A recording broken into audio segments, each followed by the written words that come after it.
Okay. Good morning, everybody. Now we start with our metta. May all beings be happy and secure. May all beings have happy minds.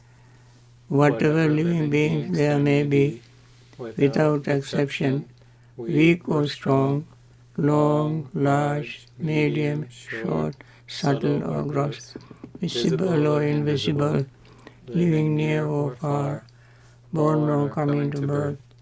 May all beings have happy minds. Let no one deceive another, nor despise anyone anywhere. Neither from anger nor ill will should anyone wish harm to another. As a mother would risk her own life to protect her only child, even so towards all living beings, one should cultivate a boundless heart. One should cultivate for all the world a heart of boundless loving friendliness, above, below, and all around, unobstructed, without hate or resentment, whether standing, walking, sitting, lying down, or whenever awake. One should develop this mindfulness. This is called divinely dwelling here, not falling into erroneous views, but virtuous and endowed with vision,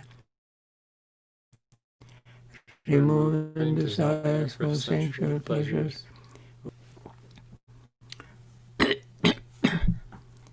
With this metta thought, let us continue our meditation. At this point, let us focus our mind on our breathing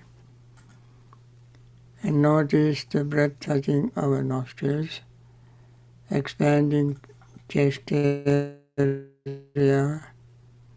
and expanding lower abdominal area as we breathe in. And breathe out, lower abdomen contracts, chest area contracts, the breath leaves the nostrils. These functions take place all the time, every time we breathe in and out. Then the feeling arises, perception arises, thought arises, consciousness arises. They too rise and fall, rise and fall, rise and fall, just like the breath. Not to the same rhythm, but even faster. But the rhythm is the same, although speed is higher. And notice in this rising and falling of the breath, feeling, perceptions, thoughts, and consciousness, mind settles down. There is nothing to excite, and then our desire to hold on to fades away, and then we continue our practice as the body, mind, the breath relax.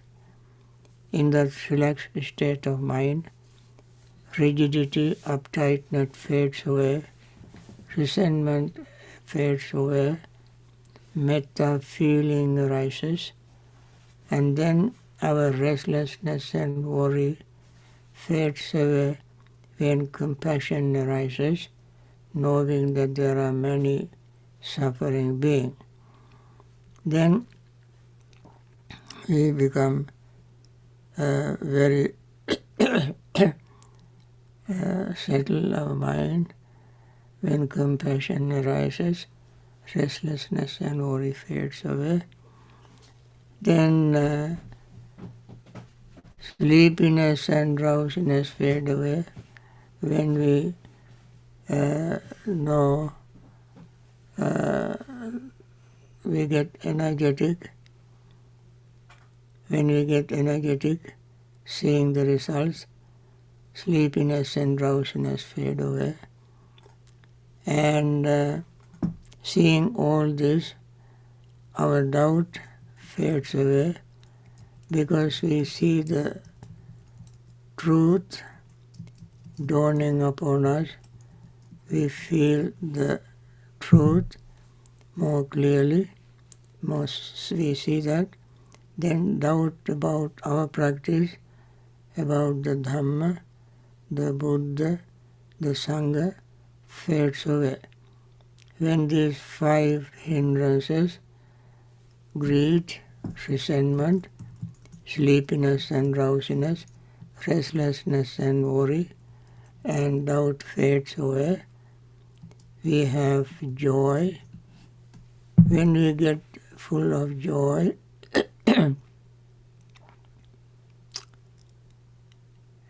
mind becomes even more relaxed, calm and peaceful. That leads to happiness. Happy state of mind leads to tranquility, called passaddhi. That state leads to concentration. Concentration is wholesome state of mind. All wholesome mental states work together in unison, united together. That is the concentration. In that concentrated state of mind, we see the subtlest changes, subtler than before, even though they were there, until we gain good concentration, we cannot see the subtlest changes. Things are rising and falling incessantly in a very quick, rapid speed. We cannot name, verbalize, conceptualize, think about them before we do any of this. They change, they rise and fall very quickly. And then we see the truth of non-self, not permanent anything. Until we see impermanence so clearly, we cannot see selflessness clearly. And that is the root of our suffering. Our greed, hatred and delusion pivot around the notion of self, I, my, mine. When that fades away, disappears, and no longer there is no room for greed, hatred and delusion to settle down. That's a very beautiful, most joy and happiness. Looking forward to that, we continue our practice.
dukkha pattaca nidukkha bhaya pattaca nibhaya soka pattaca nisoka hontu sabbe pipanino.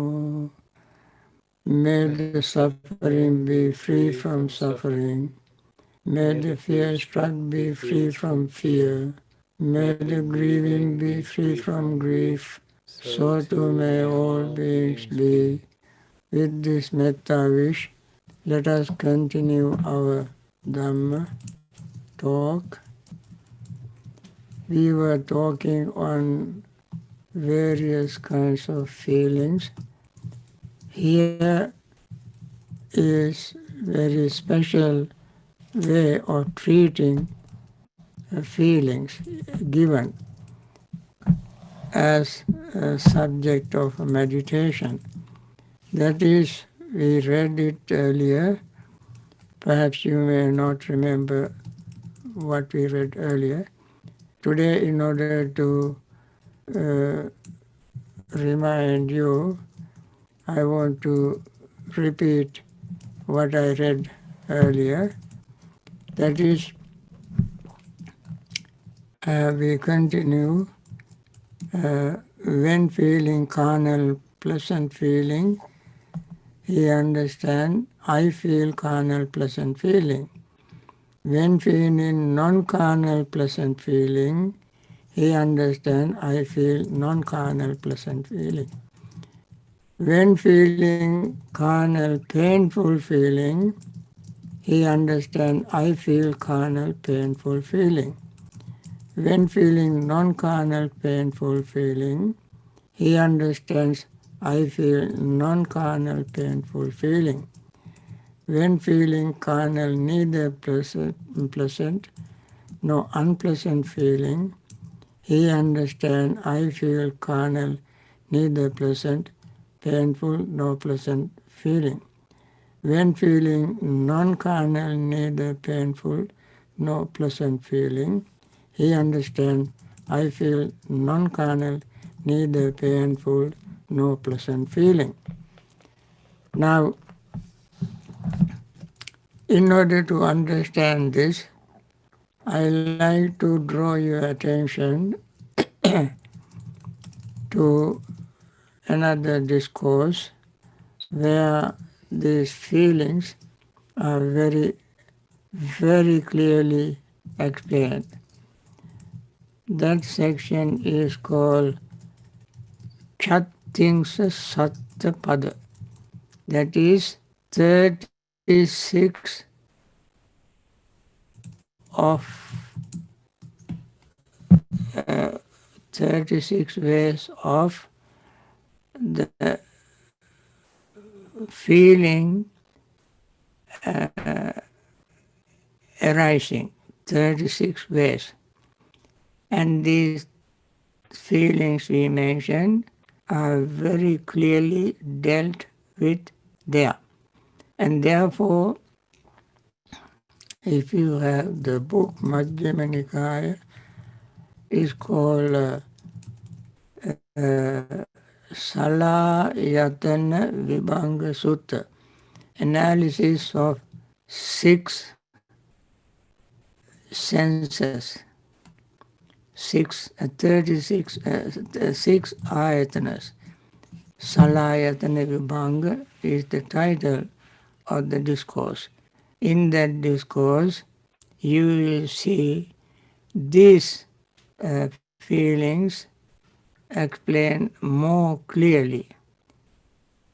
The discourse says how pleasant carnal feeling arises. Carnal feeling is the feeling with the underlying tendency of greed, hatred, and delusion. That is the carnal feeling. So when one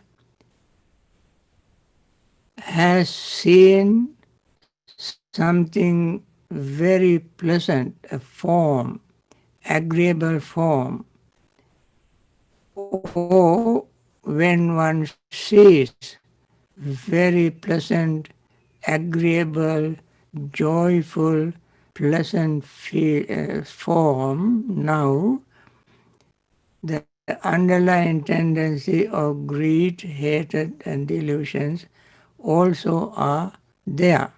With that feeling, however, the person is happy.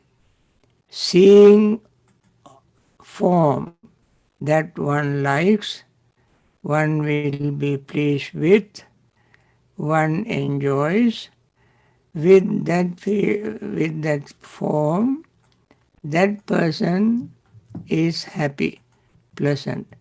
That is called carnal, pleasant feeling arisen through the eye faculty and form objects. Similarly,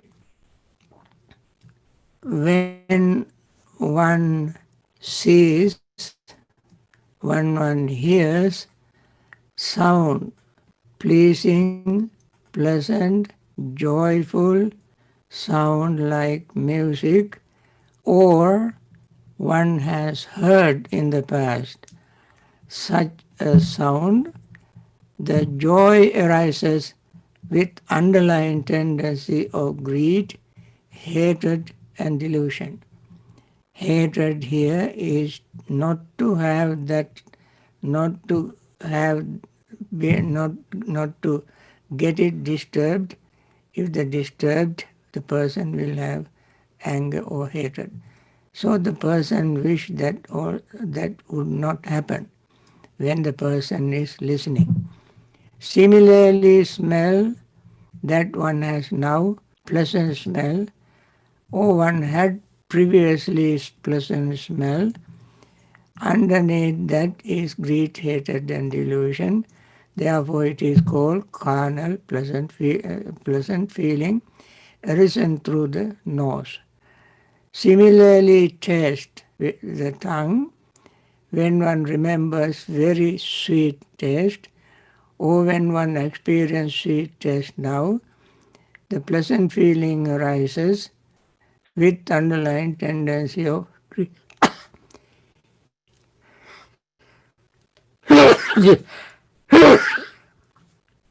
desire.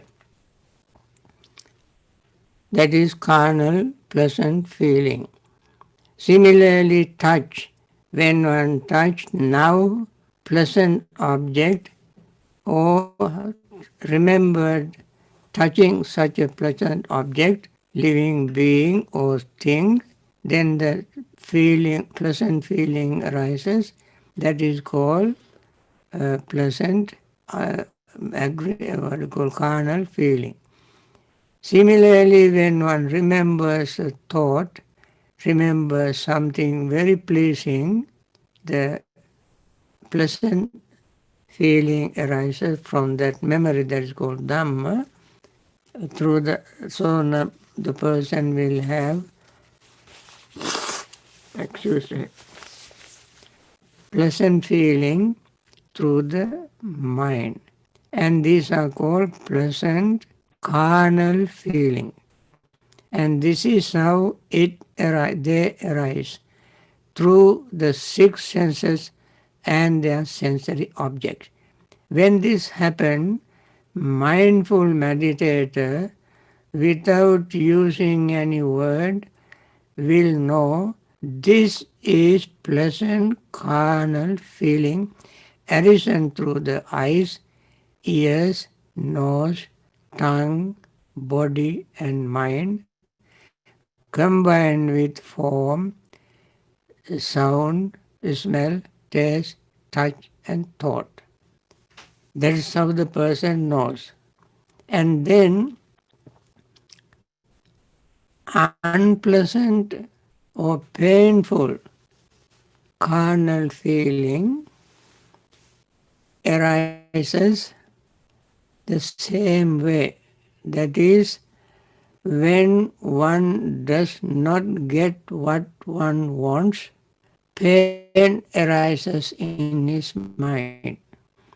Or when one did not get in the past the things that person liked, did not get it, then pain arises.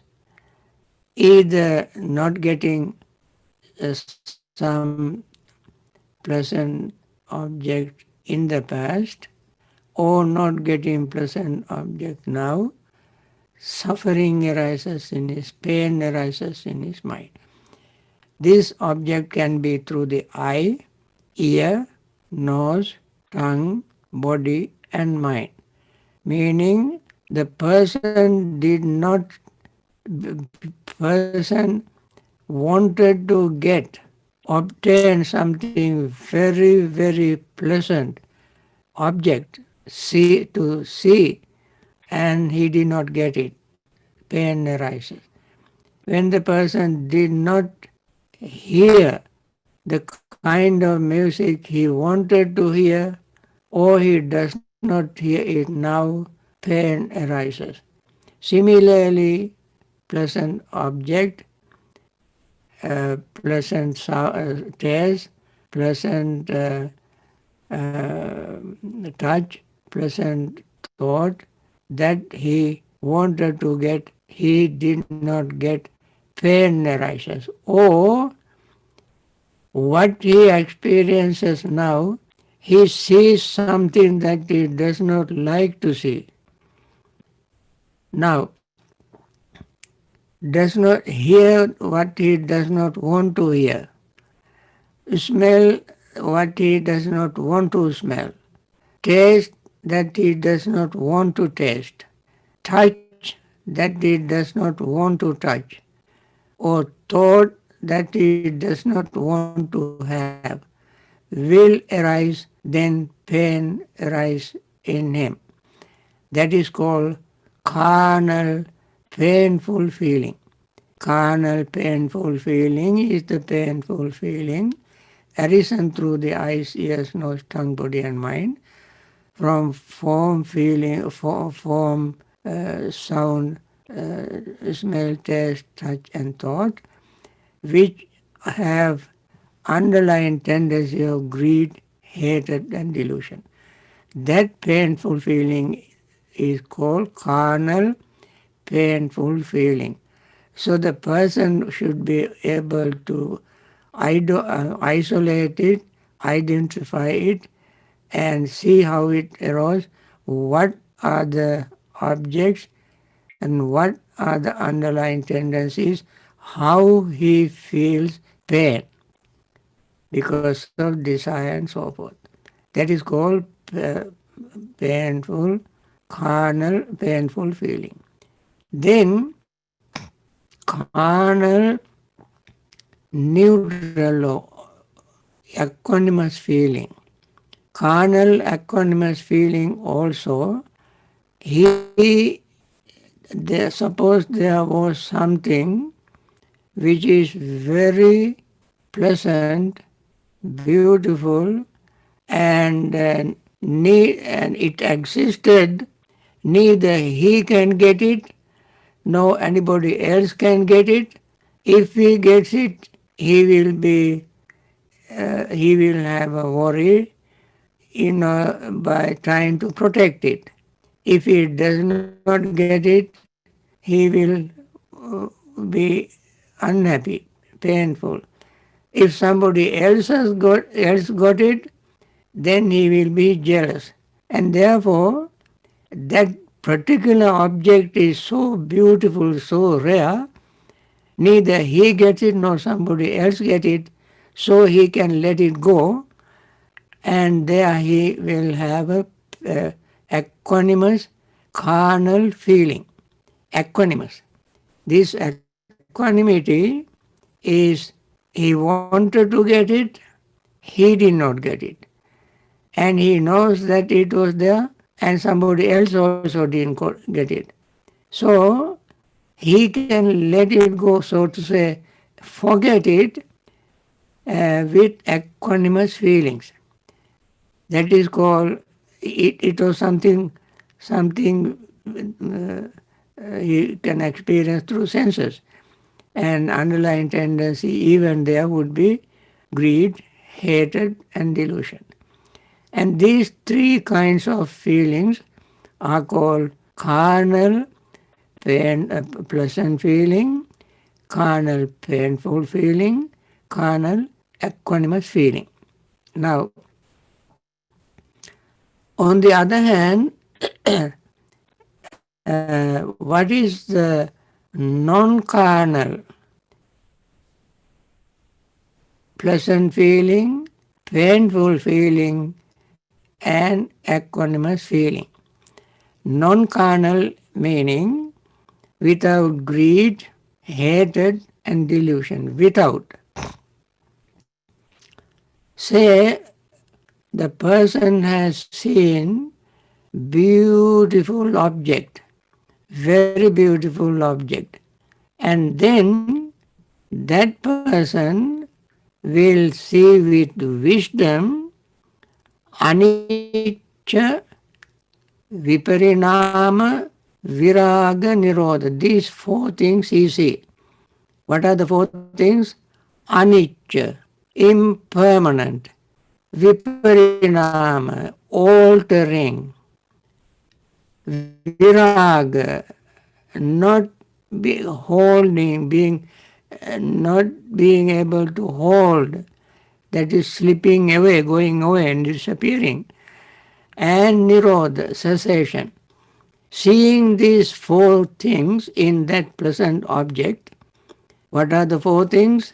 Impermanence, altering, non-clinging, and cessation. Seeing these four things in his mind arises joy. Object also joyful object, but in the joyful object he sees impermanence, altering, or that joyful, pleasant, agreeable object that he saw with eyes is altering, and it is slipping away, disappearing, and ceasing. Seeing this true nature of those objects that he saw, he will be delighted. That delight does not have a greed, hatred, delusion as underlying tendencies. And that is called non-carnal, unworldly, pleasant feeling. Similarly, with sound, smell, taste, touch, and thought, all these are impermanent, altering, not being able to cling to, and disappearing, ceasing. The sight, sound, smell, taste, touch, and thought also are impermanent, altering, and they are all pleasant. Seeing all this, he will see the same characteristics: impermanence, altering, and non-clinging, and disappearing. So, when he sees, get this experience through his six senses, he will, they are pleasant objects, but he sees these things. And then, again, that is called non-carnal pleasant feeling. What is non-carnal painful feeling? Non-carnal painful feeling is that he sees and hears, smells, tastes, touch, and thought of something very, very pleasant. And yet he will experience pain in his mind. How he experience pain? Because seeing this impermanent, altering, and non-clinging and cessation of those six objects, that is so, smell, taste, touch, and so forth, he understands, I have been seeing this all my life.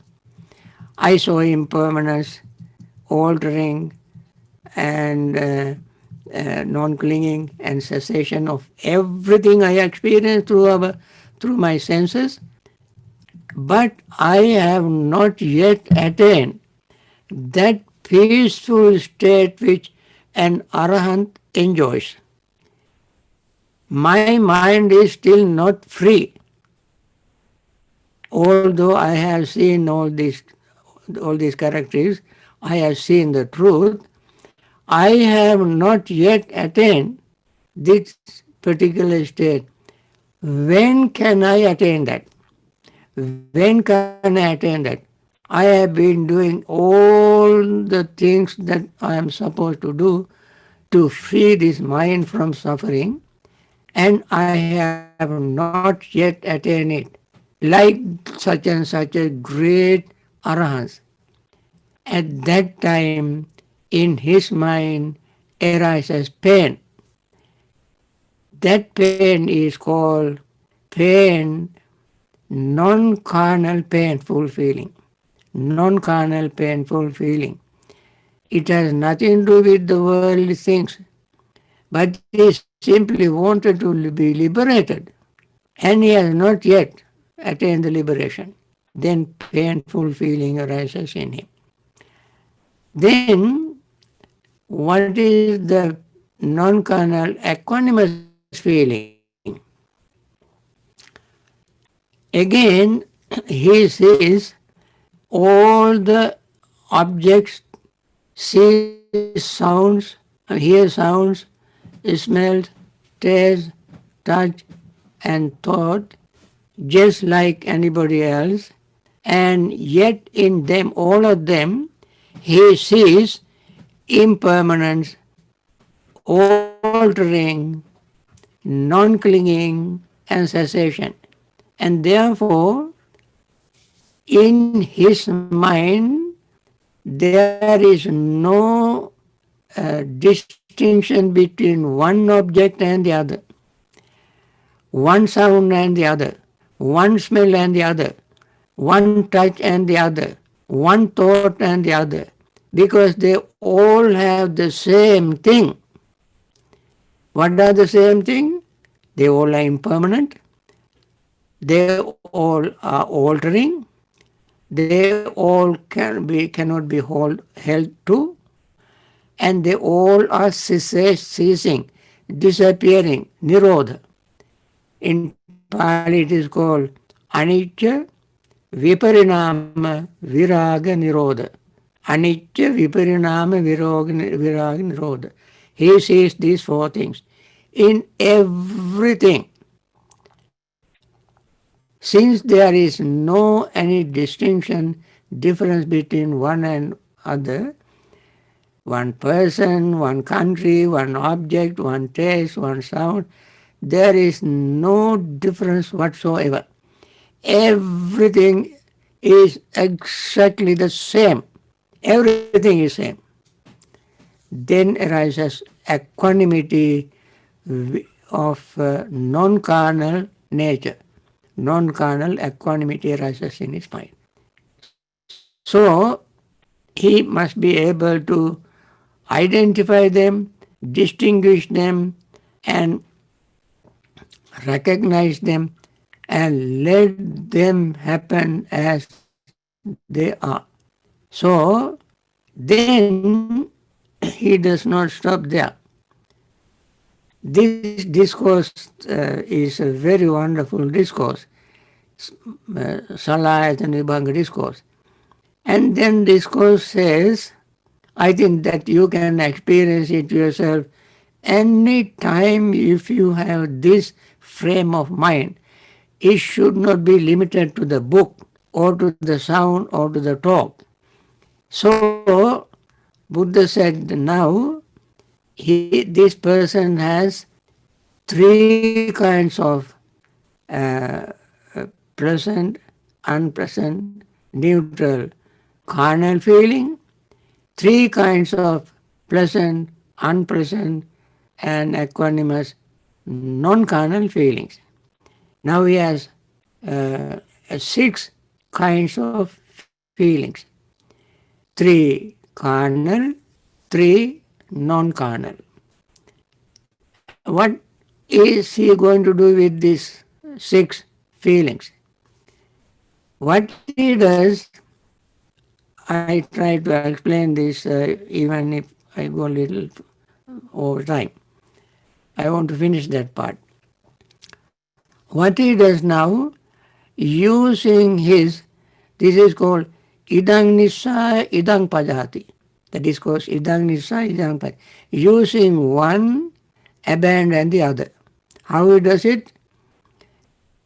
He has a pleasant non-carnal feeling. Using pleasant non-carnal feeling, he looks at carnal pleasant feeling. Carnal pleasant feeling is impermanent, unsatisfactory. It is it is altering, non-clinging, and passing away. So he abandoned this non-carnal pleasant feeling using pleasant carnal feeling, pleasant non-carnal feeling.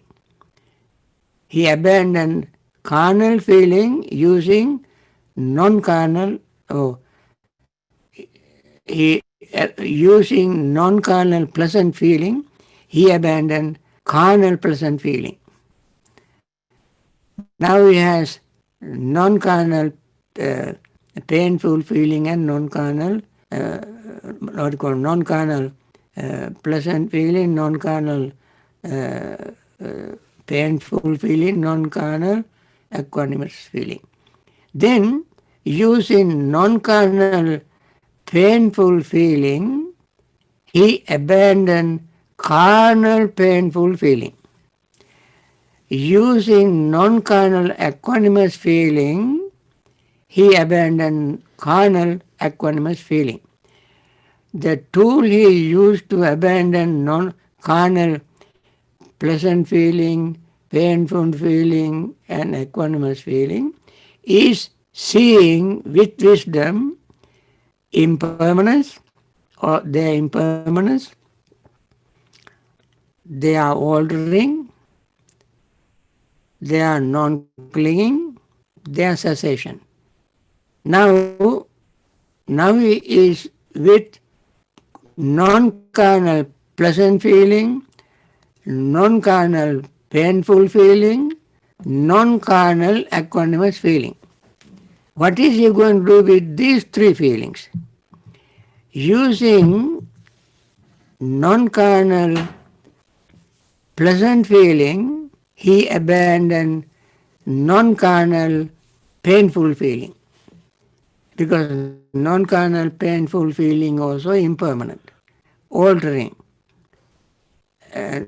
cannot be held to, and ceasing. Non-carnal painful feeling is not getting what he wanted to attain arahanthood, and that will pass because he will attain it one day. And therefore, using non-carnal pleasant feeling, he let go of non-carnal painful feeling. Now he is left with two feelings.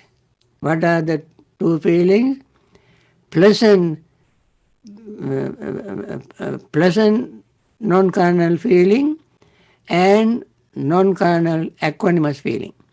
Using non-carnal equanimous feeling, he let go of non-carnal pleasant feeling.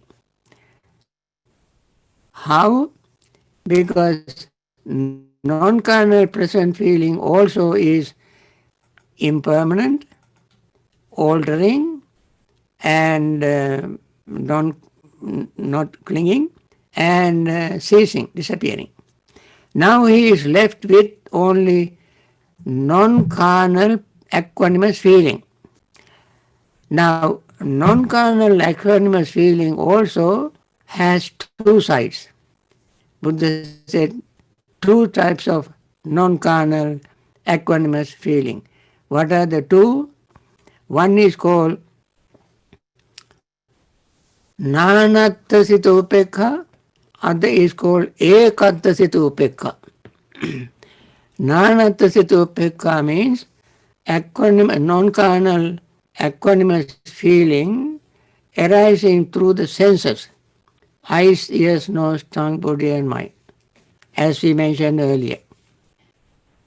And the other is equanimous feeling arising from one object, that is attaining jhana. There are 8 jhanas. In each jhana is the state of concentrated state of mind. They are divided into two. One is material or form jhana, other is formless jhana. In all of them there is equanimous feeling. And that equanimity is called ekattasita upekha. That means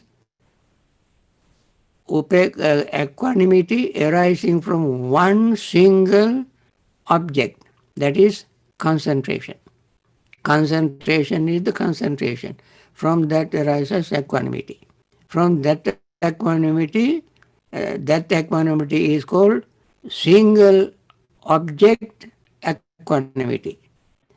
And that single object equanimity is also divided into two. Tammeta and atammeta equanimity. Tammeta means thinking that this equanimity is mine. This equanimity is mine. And the other is not thinking that this equanimity is mine. So using not thinking that this equanimity is mine, he abandoned the equanimity which has the tendency to think this is mine.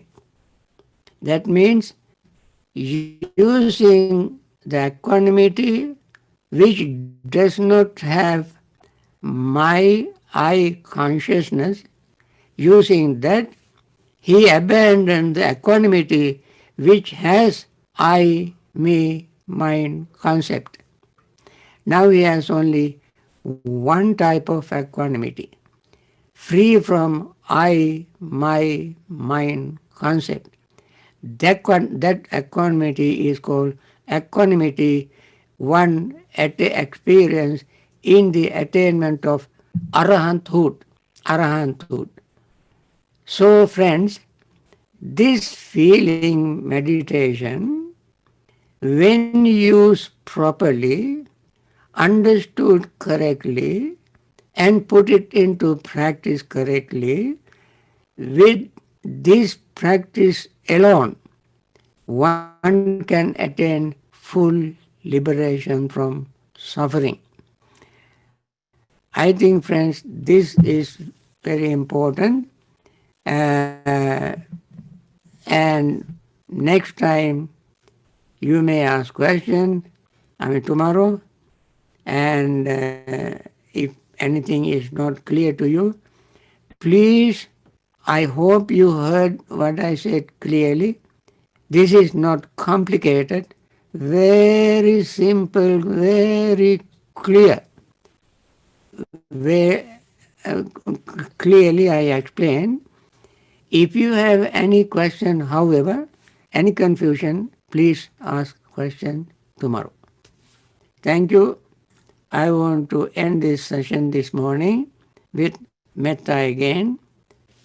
May all those who are suffering now in hospitals be free from suffering and return to their normal health and enjoy their health. And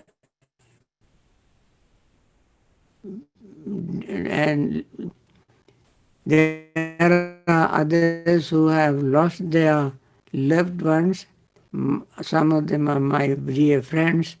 Their loved ones they lost. May they all recover from their grief and through the understanding of Dhamma and liberate themselves from samsaric suffering. There are many doctors, nurses, and hospital staffs who are taking care of many patients. May they be free from suffering. May they return. May they continue their health to continue their wonderful service for the humankind. And there are many generous people who have been supporting them. May they also continue their wonderful service and live long in peace to continue their service and liberate themselves from samsaric suffering. And there are many leaders who have done wonderful job in some countries, and may they continue to do so and liberate themselves from samsaric suffering. There are other leaders who have not yet made their sincere effort. We hope they have courage, understanding, determinations, and insight and wisdom to make very compassionate decisions. Thank you for listening, and hope to see you again. Also, a quick announcement, starting tomorrow morning, you'll be prompted when you enter the morning and evening sessions, you'll be prompted for a passcode. And as you can see on your screen here, the passcode is metta, all lowercase letters. And so this password will be required to enter the morning and evening sessions from tomorrow onward. And this is to keep in line with new Zoom security requirements. Thank you very much. Meeting has 4 ID number. Telephone. Yeah, this is the ID number, and then this is the password. I see. Metta. 668-674-773. Okay. Okay. All right. Thank you, Prashant. Thank you, Bhante. Thank you, everyone. Okay, thank you. How do we cancel this?